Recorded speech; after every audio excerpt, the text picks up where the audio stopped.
The views and opinions expressed on this program are those of the participants and do not reflect the views of BronxNet or the program underwriters.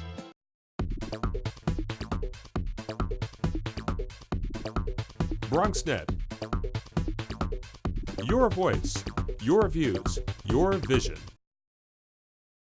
Hello there, sports fans, and welcome to our new sports show, Sports NYC with Bobby C. That's me. From the sports pages of some of the Big Apple's most recognizable newspapers to the radio airwaves and now onto the tube. I bring a wealth of sports journalism experience to the job, and here at BronxNet, we are excited to go inside the locker room to get you closer to your favorite local sports teams. On the program today, there's a new heir to the throne for Hostos men's basketball and what really happened to the Bronx Bombers. Plus, we debate the 5 greatest Bronx-born athletes of all time. Keep it locked. This is Sports NYC.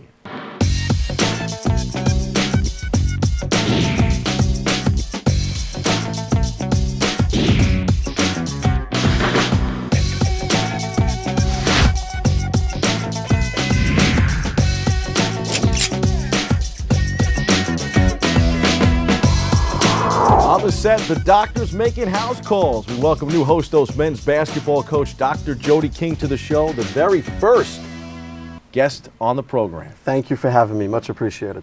So, not only how does it feel to be our first guest, but also how does it feel to be the new men's basketball coach at Hostos? Well, I'm very honored, Bobby, for you to have me here. Thank you very much. And it means a tremendous amount to be the new men's basketball coach at Hostos. It's been a great experience so far, an experience we look to just make even more magical as the ride continues.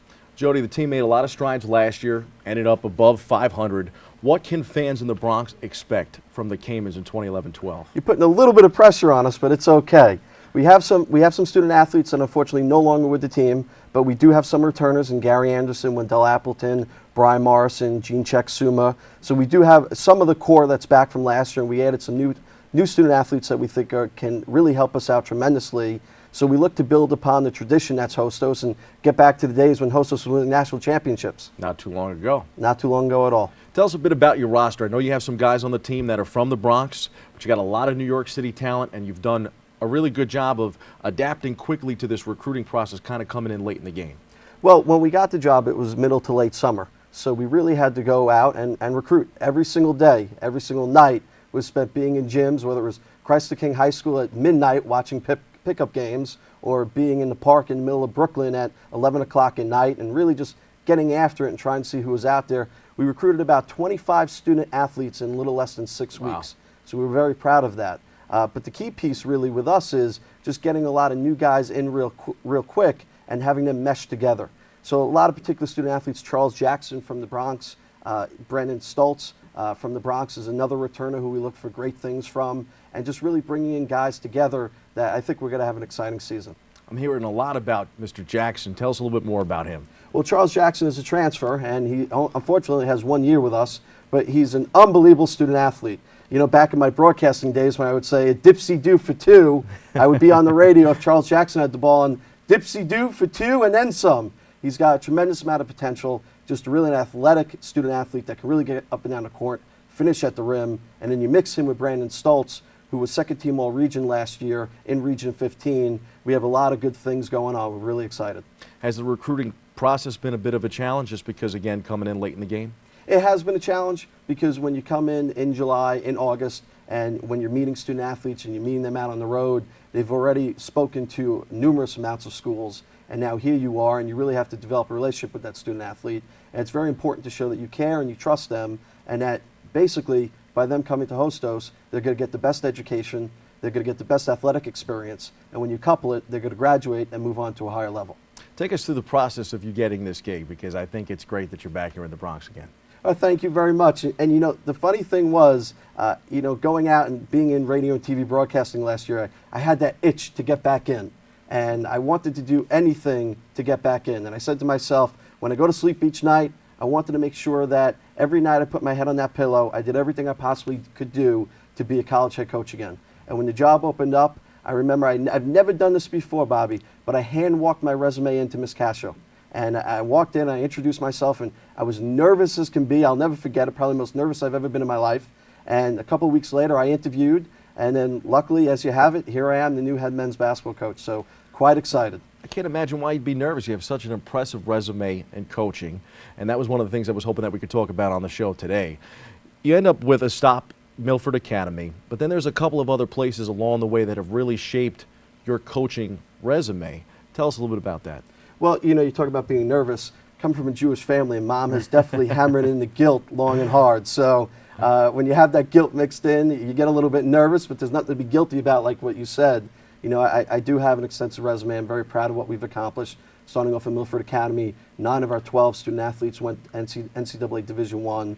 From Milford Academy, spent some time at St. John's University as an observer to the program under Coach Jarvis with the help of Coach Carnesecca. And then from there, really, impressive. Thank you. And really from there, Coach Halpert at Yeshiva University. Not that many people know about Yeshiva University and men's basketball, but it is an unbelievable place to be if you want to learn basketball. Coach Halpert's been there about 35 years. God bless his soul, and he's really, really one of the great teachers of the game. And from there, I got to work with Ryan Marks at Southern Vermont, who's now a Division I head coach at Texas Pan American. And we struck magic and went to the NCAA tournament. And after then, Tilden High School in Brooklyn, and the list continues with stops at Farmingdale with Eric Smiles, and back to Yeshiva, and then at Maritime, where I was the head coach. What did Maritime do for you? Maritime was unbelievable. The people in the administration of Maritime were nothing but phenomenal. It was an unbelievable learning experience for me. Being a first head coach, there's such a difference, Bobby, from sitting in that second chair to the first chair. And when you go in that first chair, a lot of things are different. And it was just a tremendous, tremendous learning experience. And student athletes like Mike Stolberg, Joe Bercaglia, Gio Hurley, Jamal Webb, Andre Cooper, Justin Bright. A lot of these guys really came into the program, really believed in what we wanted to accomplish from day one, and really worked hard to make that happen in and out of the classroom. And just an unbelievable experience. No stranger to BronxNet either when you were at Maritime. No, actually, Gio Hurley and I were here. We were interviewing on the Open program, and that was a great experience. And Gio still talks about it to this day, and unfortunately, I still haven't lost any weight since then. But what are you going to do? Me neither. But you're younger, more better looking, so it's okay. It's good compliment. I definitely take that pretty well here on the first show. What do you think Yeshiva did for you? Because again, Dr. Halpert is, in my opinion, I would put him up there with among the best coaches in the tri-state area. If Dr. Halpert was not at Yeshiva University and he was just at another university and religion did not have to play into it, he would be a Division I head coach and a highly successful Division I head coach. His ability to coach student athletes the game of basketball, and really not just the game of basketball, but how to play the game of basketball, is really unbelievable. And the life lessons that he teaches his student athletes, I've just sat back at times and just really marveled at what an opportunity it was to really learn from Dr. Halpert. And I still call him every 2 or 3 weeks, and every time I call him, Jody, what's going on now? So he's just been a great friend and a great mentor and someone that I really respect. Well, you've been a great pupil. I mean, 47 and 35 at SUNY Maritime is pretty good. Yeah, no, thank you. And that was a lot of hard work. 3 straight conference semifinals, ECAC appearance, student athletes doing what they need to do. Gio Hurley actually stopped by one of our practices at Hostos the other day, introduced him to student athletes, not as first team all conference, but as a 3.7 GPA graduate, and has a new job working in the job force upon graduating. So really happy for a lot of the guys. Tremendous. What do you think that Maritime is going to be able to do in terms of that experience now lending to being at Hostos? Well, it's going to help me out tremendously. It's already helped me work with my staff a lot better and more efficiently. It's really helped me a lot of problems that I faced for the first time at Maritime. Now I'm facing it for a second and third time at Hostos. So I know how to address it, and I know how to handle things and work through things a lot better. And it's been a great experience, and especially on the court, just the knowledge of being a head coach has already helped in practice preparation and getting ready for the season as far as film and scouting and also recruiting. Basically, even though we got the job late, you know, that's no fault of anybody, but we were just not going to bring any random student athlete into Hostos. We want the responsible young gentlemen who understand what it truly means to be a student athlete. Jody, let's take a quick break, but don't change that dial. When we return, Dr. King will break down his coaching philosophies on the hardwood and tell us how he's going to rebuild a winner at Hostos. Up, college is hard. Down, those books are heavy. My sport is football, but my passion is education. Right up here. So every year I take promising high schoolers on a college tour And lights there, darks there. to show them that higher education means a brighter future. My name is Nnamdi Asamoah. I don't just wear the shirt, I live it. Find out how you can live United for Education. Give, advocate, volunteer. Go to liveunited.org. Do you wear this? Welcome back to the show. Bobby C. here, Sports NYC. Dr. Jody King there, the new men's basketball coach at Hostos. We gave you a break to think about this. Hoop strategies or philosophies you plan to implement this winter? You mean there are actually strategies? I think there are a few. I thought we actually just roll the balls out and let everyone play. That would make the student athletes happy, right? It would. It definitely would. Street ball. Street ball 101. But really some strategies that we really like to look to get after is really offensively. We really want to get up and down the court. And the only way we do that is really on the defensive end. So we really believe in getting into it, getting after it, and making sure we leave with a happy face and having the ball and getting down the court and really advancing and looking to put pressure on our opponent both offensively and defensively.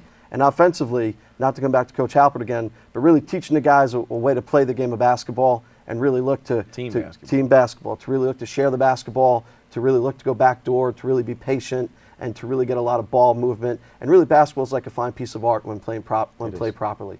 And defensively, we just really want to get after it and really create some havoc and just have a lot of fun playing defense. Big games on the schedule. Well, first game of the year is always a big game, and we're November 3rd at Suffolk, and then a couple of nights later, that following Tuesday, I think it's the 8th, we're at home for a home opener. Okay. And then we go throughout the season. The last 4 games of the regular season are actually on the road, so that's going to be a tough test for us, but I think we'll be okay. And then we enter the CUNY tournament, and then we hopefully in the regionals, and then win the regionals, go on to the nationals. So I don't want to put too much pressure on our student athletes, but hopefully we can get to that point in year 1. I think a big part of being a very good coach is the communication skills. You mentioned it briefly before, but you're a sports reporter. Tell us a little bit more about that. Well, that was a great experience I had last year, really working for D3Hoops.com, Pat Coleman, Dave McHugh, Frank Rossi, being able to work on Hoopsville, discussing all the ins and outs of the region, really not having to hold anything back and not have to worry about anything was just really great. And then being able to do a lot of games live, whether it was covering for the Skyline, the NJAC, the Empire 8, also doing the NCAA Division III tournament. Just really great experiences, and being on the radio was fun. Unfortunately, there was one time, my partner at the time, my colleague, we were doing play-by-play. He had told me to get a haircut, Bobby, before the game. I'm not going to get a haircut before the game. I need a haircut. You're looking pretty good, but he tells me to get a haircut. I'm like, why do I need a haircut? So I don't get a haircut. Well, he forgot to tell me that because we were behind the camera, after the game would be in front of the camera. And wearing the headpiece all game long, my hair was completely squashed in, and there was a huge bald spot, unfortunately, and I was mortified when I saw it on Ustream. So, but I'm just now getting over it with the help of lots of therapy. Sportscasting at its finest. But just a great experience. College basketball, I think, is going to take a much larger stage this year because it looks like, and I don't know if you want to comment on this as well, but the NBA is probably going to be taking an extensive break. For fans in the Bronx, if you had to sell them, because again, I think you're a great salesman, why should they come and see Hostos basketball this year? Well, simply because of the administration at Hostos, really from the president to the VP to athletic director Cascio, really they've done an unbelievable job of marketing the program, all the way down to our SID Casey, who's done an unbelievable job again, really of having the community believe in the college, believe in what we do, believe in our academic prowess, and that translates into our athletic prowess. And why would you not want to come to the Swamp to see the Caymans play? We said the doctor was in the house. We weren't lying. Before we let you go today, I heard you got something that you want to contribute to my set. Absolutely. I want to. We got more fun stuff here. So the set is beautiful. Thank you. We forgive you. It's my closet. Yeah, it's your closet. And we forgive you with the Mets jersey next to a Yankee jersey, but it's okay. Well, we share. We're equal opportunity here at BronxNet. So. It is, but it is the Bronx, so it's okay. But what I would like to show you is and give to you is we have a Hostos Caymans T-shirt that we would like to give to you on behalf of basically having us here. And Tremendous. It's the Hostos Cayman at you. Tremendous. And it's 2X, so it's definitely going to fit. Love it. Love it very much. Dr. King, thanks for the time. Best of luck this winter. We will certainly be watching. The Caymans have a chance to be the BX story of the winter, but the Yankees dominated the back pages since February. When we come back, we'll look back at how the East was won. Thanks again, Doc. Thank you. Great. The This is Bobby C for Sports NYC. Next time on the show, we'll be talking some football. We'll have the best of the New York Giants, the best of the New York Jets, 2 college football games in the Bronx on the same day, a look back at last year's Heisman, and a lot more pigskin. All that and more next time on Sports NYC. Sir, are you okay? Everything's fine. Thanks. You wouldn't ignore this, so why ignore the signs of a stroke? Call 911 immediately, because time lost is brain lost. Welcome back to Sports NYC. I'm your host, Bobby C. The New York Yankees won 97 games and captured the American League pennant in September. The boys in pinstripes were on the road to another fall classic, especially when the bubbly was rolling. Here's how the AL East was won. You're all about winning like so many of the guys in this locker room. My main thing has been about trying to be part of the one of the small pieces to this puzzle, trying to put it together. And that big puzzle is bringing home a championship. You pitched unbelievably. Everybody talked about the Red Sox coming into this season. Now you look at these standings, and the Yankees are 7 games above them. Yeah, I mean, that's a great team over there still. You just got to give us credit. We dealt with a lot of adversity this year, and, we were able to win. Any thoughts about the prospects of who you're going to have to face in the first round? You know what? I'm not really going to worry about the first round. We're going to have to play a good team no matter what. I mean, if you're in the postseason, you're a good team. So we'll wait and see who we're playing. How important is it for you to bring this home to the Bronx and for the people here in this community that have basically grown accustomed to nothing but excellence? Well, that's what the George Steinbrenner, his philosophy was, if you build a championship team, give the fans a chance to come out and see greatness every single day, they'll come. And that's why our fan base is the best fan base in all of sports. To break the saves record and now to have this. Oh, no. You cannot forget that. It was great. Have our guy there, Jorge, come through for us. It was outstanding. Been a great season for you. Is this the culmination of everything? I know winning is the most important thing to you. Well, the season's just starting now. We had a few more games before the playoffs start, and that's what we're looking forward to. Not too long ago that you were part of that Braves team in '96 that was battling the Yankees. Is it different being on the other side now? Oh, they took 2 ways from me, so I wish we can get one with this team now. So, that's why I'm here, trying to help. Congratulations, you wear champagne well. Thank you. We continue our flashback here on Sports NYC. The Detroit Tigers were the first-round opponent for the Bronx Bombers, a daunting task that certainly wasn't helped by Mother Nature. The Yankees' postseason road to glory started right here in the BX. Here's a flashback to the start of the series. Weekend showers tried to rain on the playoff parade. Friday night's ALDS opener was suspended in the second inning, squashing the Game 1 duel of aces. Inclement weather has been the Yanks' middle name this season. It's been a weird year, there's no doubt, but you can't do anything about Mother Nature. And as a player, you learn really quick to not worry about it, because unless there's a roof that you can press a button and have it close, you're not going to change the weather. Like I said, it's both teams are playing under the same circumstances, and we have to go out there and do our job no matter when we play and who's on the mound.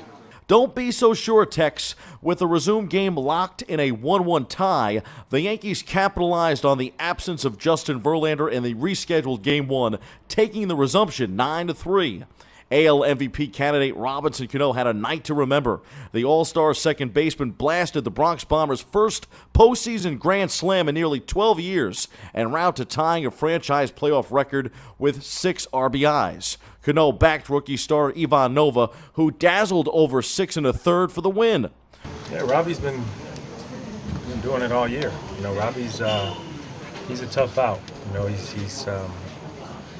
He can beat you with a home run. He can beat you with he can pull balls. He hit balls up the other way. He's tough to pitch to, and he showed that today. Although the Yankee offense stole the show, all the buzz afterwards centered around Nova's pitching performance. It's been great all season long, especially the fact that he's been sent down throughout the course of the season and then back up and then ends up getting the ball for the second game for us in this division series. It speaks highly of what he's done for us all season long. And he's gone out there. He's wanted the ball. He's asked for the ball. He's done a great job to stay in the game. And again, he did an excellent job for us tonight. Detroit's Max Scherzer flipped the script on Sunday. The 15-game winner didn't allow a hit until the 6th inning, setting the tone early. The Yanks nearly pulled an epic comeback in the 9th, but fell short in a 5-3 loss. Yankees starter Freddie Garcia pitched well, but a first-inning home run to star Miguel Cabrera was more than enough for Scherzer on this day. Well, I think I was a good pitch. I was looking at the video, and I think I was perfect pitching in that situation. But it's part of the game. Give a home run, but after that, I was shut down. This is my game. Tigers closer Jose Valverde made it interesting in the 9th, bringing the tying run to the plate before Cano, the hero of Saturday's Game 1, grounded out to end it. We always have faith, and we always try to come back and try to do everything to get back in the game, and today we just fell a little short. With the series shifting to Detroit, Monday night's Game 3 will pit CC Sabathia and Verlander, and the matchup of aces that was delayed by rain Friday night. Game 4 is set for Tuesday in Detroit, and a possible Game 5, if necessary, would be played back in the Bronx Thursday night. Whichever team wins tomorrow, obviously is ahead in the series, in a short series, so we'll see what happens. I don't want to, think too far ahead. We're just going to try and play our best ball tomorrow, and hopefully we end up with a W. The Yanks forced a decisive Game 5 on the heels of a terrific pitching performance by A.J. Burnett in Motown.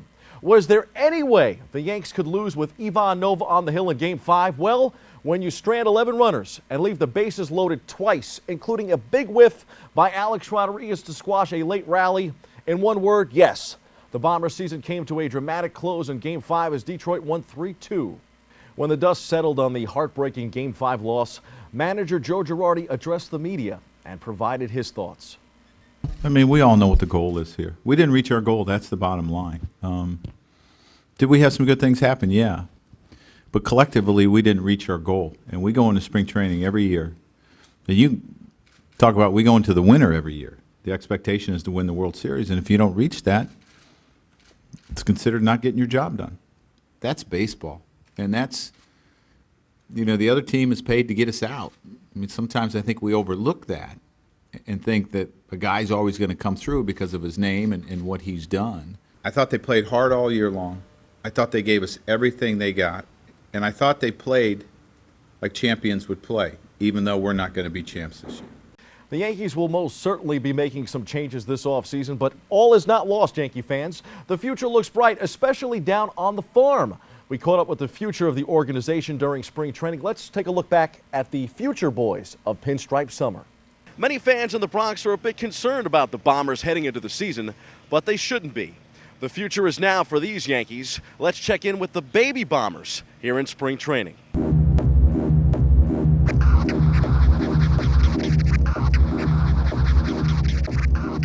The blockbuster prospects are on the way.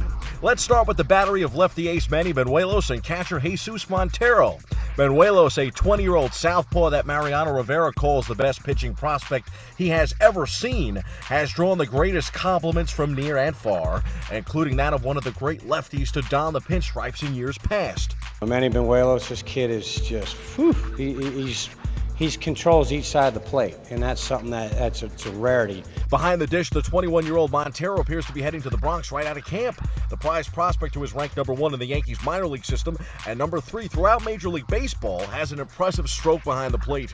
Last season at Scranton AAA, Montero hit .289, belted 21 homers, and drove in 75 RBIs in 123 games. I've been really good. I've been really happy over here in spring training this year. I've been doing all my work, trying to do my best.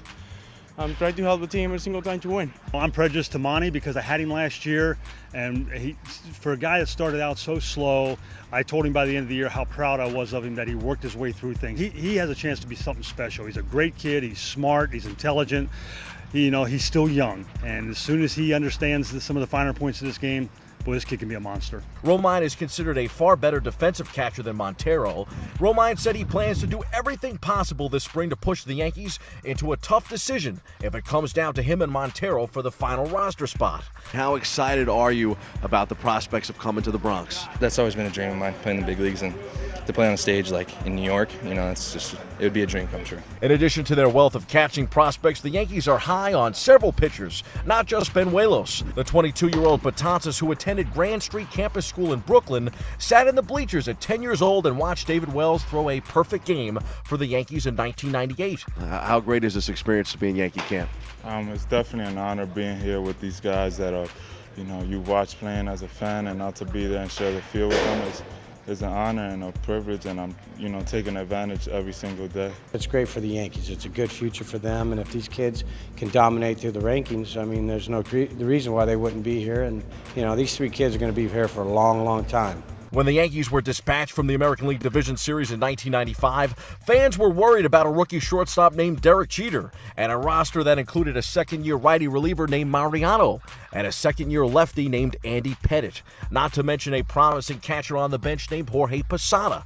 The Yankees would go on to win it all in 1996. The future was bright, and the Bombers believe it can be again in 2011, especially if these baby Bombers come to fruition.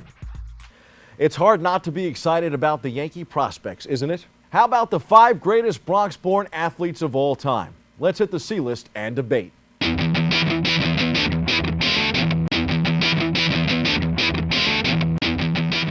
For me, coming in at number 5, a little bit of new flavor that still has a lot to prove. How about UConn's Kimball Walker? He was the toast of the town last spring, winning the Big East. You remember 5 games in 5 days. He wrapped up the dream season with a national championship, turning MVP honors, and trips to places like the White House and appearances on shows like Letterman. He has a long career ahead, but I think he's already done enough to merit a spot in the top 5. I'll take Kimba with my 5th spot. If Walker's career isn't movie magic in the making, our next athlete's most definitely is. The Raging Bull, Jake LaMotta, the Bronx Bull, a Bronx legend whose story was detailed in the film Raging Bull, starring Robert De Niro. He grew up in Morris Park and developed into one of the most feared middleweights in the 1940s. He compiled an 83 19-4 record and was the first fighter to defeat the legendary Sugar Ray Robinson. From the speed of LaMotta's punch to the fleet-footed Fordham Flash, Frankie Frisch left Fordham University and joined the New York Giants. He stole 419 bases from 1919 to 1937. The baseball star won 3 World Series titles as a player and claimed a 4th as a player manager for the Cardinals in 1934. Cooperstown came a-calling in 1947. Bobby C. at Sports NYC wouldn't mind seeing the Fordham Flash atop the Yankee lineup. From a baseball Hall of Famer to a Bronx football legend, from the gridiron of Mount St. Michael High School to the big stage of the then young National Football League, Art Donovan is one of the finest football players to ever emerge from the borough. He was the centerpiece of the Baltimore Colts defense from 1953 to 1961, playing in 5 Pro Bowls. He was the first Colt named to the Pro Football Hall of Fame in 1968. His jersey still hangs inside the mound. And the top BX-born star, you ask? How about a guy named Tiny with a game larger than life? Nate Tiny Archibald takes the top spot on my list. The 6'1" blur from Clinton High School managed to be both a scorer and distributor while playing for 5 different NBA teams. He made 6 All-Star squads and in 1972-73 became the first and only player to lead the NBA in both scoring and assists. The Hall of Fame made Tiny one of its own in 1991, but he'll always be Bronx family. The same goes for me. The kid from the BX has got his own sports show. Look out, world! That's all the time we have for today. I'm Bobby C. for Sports NYC. Stay 5 borough strong. Stay Bronx strong. We'll see you next time.